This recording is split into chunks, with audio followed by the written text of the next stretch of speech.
Nuit du lundi 11 octobre au mardi 12 octobre, Monday Night Raw. Big E et Drew McIntyre vont affronter les Usos. Vont-ils pouvoir coexister? Grosse affiche dans la division féminine puisque Bianca Belair et Sasha Banks font équipe face à Charlotte Flair et Becky Lynch. Vont-elles pouvoir coexister? Après des semaines d'humiliation et de frustration terrible, Mansour et Ali font à nouveau équipe et vont-ils pouvoir coexister? Et aussi, vendredi, AEW Rampage et SmackDown vont être l'un face à l'autre pendant une demi-heure. Les deux shows vont-ils pouvoir coexister? Eh bien la réponse, c'est non.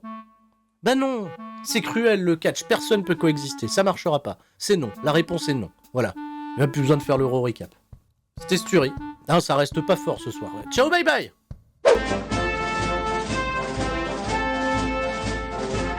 Mais non, bien entendu, il y a des choses qui peuvent coexister dans le catch, comme Bill Goldberg qui a envie de tuer des gens, ça coexiste très bien avec l'Arabie Saoudite, on va en reparler ce soir, allez on est parti. Depuis San Francisco, Californie, avec notre kebabier préféré, salade tomate oignon, il est content, il va pouvoir à nouveau challenger quelqu'un pour le titre, puisque Bobby Lashley est plus champion maintenant que c'est Big E, Drew McIntyre contre Big E, c'est annoncé, c'est pour l'Arabie Saoudite. Et il a hâte, Drew McIntyre, d'être champion et de prendre le titre, d'aller à SmackDown avec, parce que ça ferait un bel effet, t'imagines les deux titres principaux dans la même branche, hein? Bah non, que ça n'arrivera pas, et bah évidemment que ça nous spoil le résultat d'avance. Mais bon, on va essayer d'y croire, WWE ils vont faire en sorte qu'on y croit. Alors Big E va se pointer, il va faire non, j'ai pas envie, moi j'ai envie de rester champion, je viens juste d'être champion. C'est trop bien d'être champion, t'as vu ça? J'ai été présenté Deontay Wilder contre Tyson Fury. Être champion, c'est un peu comme avoir une espèce de nectar, voilà, qui coule comme ça le long des lèvres là, et qui vient se glisser comme ça sur la poitrine. Et oh, ça touche les tétons, c'est... Ça touche les tétons.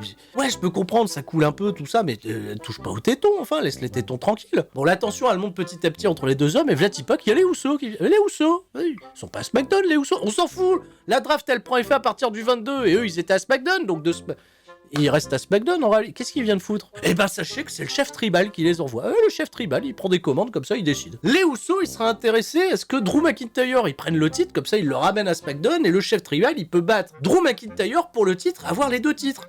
Hein, voilà, on collectionne les titres, ça n'arrivera pas évidemment. Et ben dans cette démarche d'une logique que WWE essaie de nous écrire qu'on comprend pas trop, mais bref, elle est quand même là, les Usos ce soir challenge Big E et Drew McIntyre, qui vont peut-être avoir du mal à coexister, justement. Ils ont pas vu les super kicks arriver, hop, ils sont restés au sol, voilà, ils se sont pris une tannée, et les Usos ils sont repartis bien contents, et ils s'affronteront ce soir dans le Main Event. Hey, salut, c'est le Sturi du futur depuis son banc de montage. Je vous apprends une petite chose, la Sturi, quand il a essayé tout à l'heure d'appuyer sur son effet de reverb pour faire dans le main event, etc., il a tout simplement coupé le son de son micro.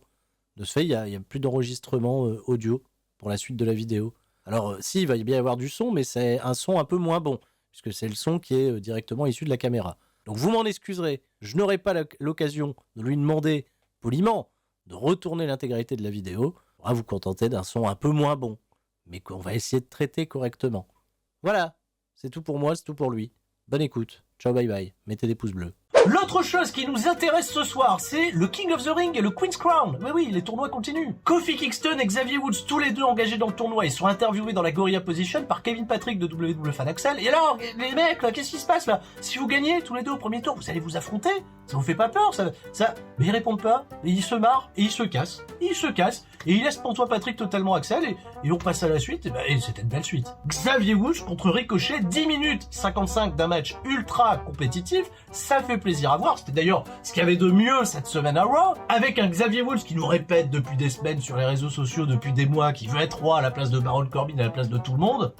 Il a été chercher sa victoire avec le cœur, avec les tripes, et il a battu Ricochet dans un excellent combat, voilà, le meilleur de la soirée. Et ce qui est chouette, c'est que WWE nous tisse cette demi-finale entre Kofi Kingston et Xavier Woods pour la suite, et on verra, parce que Kofi Kingston, il affrontera Jinder Mahal un petit peu plus tard.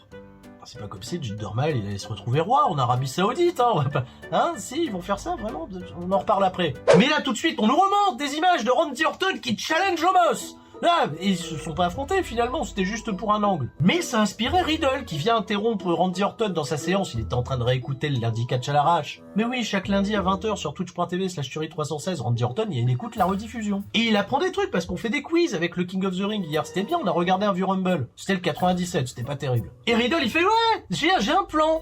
T'avais un plan toi la semaine dernière pour affronter Omos. Moi j'ai un plan. Je vais affronter Omos ce soir, c'est ça le plan. C'est pas un plan, Randy Orton il fait c'est quoi ton plan? C'est Minus et Cortex, tenter de conquérir le monde, qu'est-ce qui se passe? Mais non, ce soir je vais aller affronter Omos et tu vas faire partie du plan. Randy Orton il a pas compris, Riddle non plus visiblement, il est bien crétin, mais il va se barrer plus tard, il affrontera Omos. Mustafa Ali et Mansour en équipe, est-ce qu'eux ils vont avoir un plan? Parce que là on est dans les barrages pour essayer de rester, tu vois, de se maintenir, même pas en national, on est en division d'honneur, qu'est-ce qui se passe? On est en district. Ça fait depuis des semaines qu'ils se prennent pété sur pété, ben il va affronter une autre équipe qui vient juste de se reformer mais qui s'est pris aussi une pété contre le New Day. Shelton Benjamin et Cedric Alexander, et ben Mustafa Ali et Mansour, enfin, c'était leur défaite la plus rapide, 1 minute 20. Alors même chez mec d'habitude, hein, c'est Ali qui prend le pin et c'est Mansour qui reste fort pour préparer l'Arabie Saoudite. Sauf que Ali il continue d'engueuler Mansour et d'ailleurs il se casse, laissant Mansour dans le ring tout seul, tout triste. Et bien entendu, il y aura une suite à tout ça un peu plus tard dans l'émission, hein, je vous fais savourer, avouez, hein, vous êtes... Voilà, Mansour il va voir son programme en Arabie Saoudite. J'en dis pas plus, j'en dis pas. On nous remonte Nia Jax, Eva Marie et presque Dana Brooke qui se sont fait péter le bras par Shayna Baszler, hein, qui est construite très forte, hein, désormais elle est dans le tournoi du Queen's World, là justement elle fait son entrée. Mais la semaine dernière elle avait pas pu péter le bras de Dana Brooke parce que Doudrop avait fait le save. Et ouais, et Doudrop elle est dans le tournoi aussi, il faudrait que Doudrop elle passe aussi son tour, elle affronte Natalia un peu plus tard. On est parti à la pub, retour de pub, on bat les couilles hein, de l'entrée de Dana Brooke, hein, la semaine dernière elle est perdue en 1 minute 35, bah, cette semaine elle va améliorer son temps. 1 minute 25, et elle a appris de ses erreurs, figurez-vous, elle a étudié la stratégie, tu vois, pour l'affronter Shayna Baszler. La semaine dernière je me suis fait éclater, là je vais tenter 3 roll-up, ça a pas marché. Elle a pris un coup de genou dans ce gif, elle a perdu 1, 2, 3, mais elle s'est enfuie, comme ça elle se fait pas péter le bras, elle reste une pièce maîtresse, hein, tu vois, dans le main roster pour les semaines à venir. Hein. Dana Brooke reste forte à sa manière. Et on retrouve Charlotte Flair en interview, en promo pour hyper le combat où elle va faire équipe avec Becky Lynch contre Sasha Banks et Bianca Belair. Je vais pas m'attarder là-dessus volontairement parce qu'en plus de nous remontrer des clips de leurs interactions des précédentes semaines avec les signatures de contrats, Sasha Banks qui pose avec les titres et tout. Enfin bref, voilà, elles vont répéter tout le temps la même chose. Moi je t'ai battu en 26 secondes, moi je t'ai déjà battu 20 fois dans ma carrière. Toi t'es pas fiable, toi t'es pas sympa, toi t'es... Voilà, elles s'affrontent plus tard. Il y a des promos tout le long de l'émission, ça m'a pas intéressé. Mais ce qui m'intéresse, c'est de savoir comment Riddle va mener à bien son plan pour affronter Omos en 1 contre 1. Voilà, Riddle il fait son entrée, la confiance, il est bien, il tape dans les mains et tout, les claquettes, les oiseaux, les petits oiseaux, les petits piou-piou, tout. Je sais pas, il y a plus de budget oiseau, on n'en sait rien. Omos il fait son entrée, Riddle en fait il veut pas commencer le match tout de suite. Dans le micro il fait Omos, t'es un mec intelligent toi, toi t'es un mec intelligent. Je sais que moi je suis un mec intelligent, Peut-être qu'il nous work depuis le début, Riddle, on n'en sait rien. Donc je me suis pas pointé là pour te défier si j'avais pas un plan. Allez Randy, maintenant Randy. Il est là, il appelle Randy. Il y a pas Randy, il y a pas de... Mais non, il est con, Riddle. Et Styles, ça le gonfle. Styles, il fait, putain, mais c'est quoi ça? L'arbitre, la caisse t'attend, sonne la cloche, c'est le début du combat. Et Riddle, il avait un plan. Son plan pour affronter Omos, c'était d'attaquer Styles. Bah ouais, mais il se trompe de mec à attaquer, c'est un gros plan de merde. Bah il s'est pris un gros chokeslam de la mort, Omos il était sur le point, tu vois, de faire le tomber, tu vois, facile, et Styles il a fait non, pas tout de suite. Mets-lui un coup de pied avant, fais durer le plaisir, mets-lui un coup de pied, là t'as un coup de pied, là, roundhouse kick, vas-y, fais un roundhouse. Oh, il a fait un coup de pied à la con, et Styles il était impressionné, il a fait oh putain, mettez le replay. Et là on a le replay. Les mecs, on nous remontre à l'intérieur des matchs le replay du coup de pied, et en slow motion après, le coup de pied. Vas-y, mets-lui ta choc bombe là, et puis il a gagné 1, 2, 3, Riddle il a rien fait, il avait pas de plan. À moins que son plan c'était dans l'aftermatch, parce que quand AJ Styles il a voulu attaquer Riddle, musique de Randy Orton, et AJ Styles il était malin, il a fait ouais mais attends, là on est en train de regarder la rampe d'entrée, ça se trouve il arrive par le public, il fait tout le temps ça Randy Orton, et ben... Tu sais que Omos va surveiller le public, moi je surveille la rampe d'entrée. Et AJ Styles, mais il a pas pensé que Orton il pouvait arriver entre deux. Et il arrivait entre deux, et il a mis RKO à AJ Styles. Et les faces comme ça, ils se sont encore enfuis. Et Omos il est resté fort, mais toujours pas attaqué. Riddle il a perdu en 2 secondes, mais bon, c'est pas grave, c'est fun. Merci Randy. Ça c'est la division par équipe. On construit le match pour prendre Joe, c'est bon. On nous remonte. Biggie et Drew McIntyre, ils peuvent pas s'entendre. Mais ils peuvent peut-être se faire un kebab, quelque chose. Drew McIntyre, il arrive backstage. C'est plutôt vénère, il voit Biggie. Ouais, Biggie, qu'est-ce que c'était ça? On s'est fait humilier par les Houssos. Je veux pas te faire humilier par les Houssos. Biggie, il le calme, il fait bon, écoute. Ce soir, faut coexister. Hein, faut qu'on cohabite.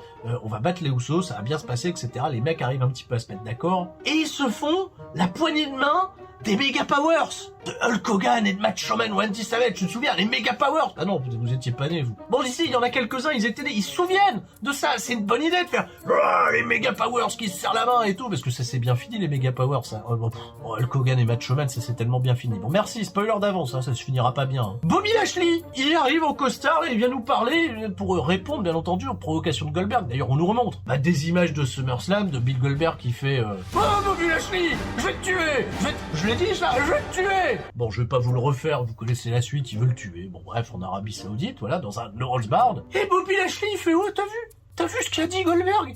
Il a dit, il veut me tuer, et vous laissez faire. Le vieux, là, il a dit... Moi, Bobby Lashley, moi qui étais le champion, qui défend... Vous trouvez ça normal, les gens à San Francisco, les mecs, ils veulent me tuer? Il a pleuré, il a dit, je vais pas me laisser tuer, moi, je vais battre Goldberg, et puis c'est moi qui vais terminer sa carrière. Lui, il tue pas. Bobby Lashley est plutôt cool. Jeff Hardy, ouais, génération NT1, Jeff Hardy, tout va bien, il affronte Austin Theory. Tu te souviens, la semaine dernière, Austin Theory, qu'est-ce qu'il avait fait? Tu te souviens pas? On nous remontre des images d'Austin Theory qui fait un selfie avec Jeff Hardy pour l'attaquer derrière, refaire un selfie avec, c'était rigolo. Et ben, ils s'affrontent, et le match, en plus de ça, il est sponsorisé par la nouvelle série qui débarque sur USA Network, Chucky, ah ouais, la poupée qui tue, qui regarde le catch. Ils ont fait un clip, c'est la poupée de Chucky qui regarde le catch et qui fait « Ah ah, j'ai fun !» Bon, à un moment de Chucky, il y a eu des images de Lily, il veut se taper Lily, j'en sais rien, peut-être qu'il y aura une suite. Bon, Jeff Hardy contre Austin Theory, ça a duré 2 minutes 05, et pendant les 2 minutes 05, ils sont forts WWE, ils nous donnent plein d'informations. Il y a Reginald qui est arrivé en courant avec son championnat 24/7, et puis il y a tous les nuls qui ont commencé à lui courir derrière, et ça a créé une distraction qui a permis à Austin Theory d'esquiver la Swanton Bomb préparée de Jeff Hardy pour pouvoir remporter la victoire avec un roll-up. Jinder Mahal, il fait son entrée avec Veer et Shanky. Bon, ils vont devoir se séparer parce que Veer il reste à Raw alors que Jinder et Shanky, eux, ils partent du côté de SmackDown, mais ça les affecte pas, ils arrivent encore en bon copain. Y a pas un petit mot glissé dans l'oreille de Veer en disant Veer, prends bien soin de toi, dans 2 semaines t'es tout seul. Non, on s'en fout. Et d'ailleurs, on retrouve Kofi Kingston et Xavier Woods, encore une fois dans la Gorilla Position et encore une fois interviewé par Kevin Kraft de Patrick Axel.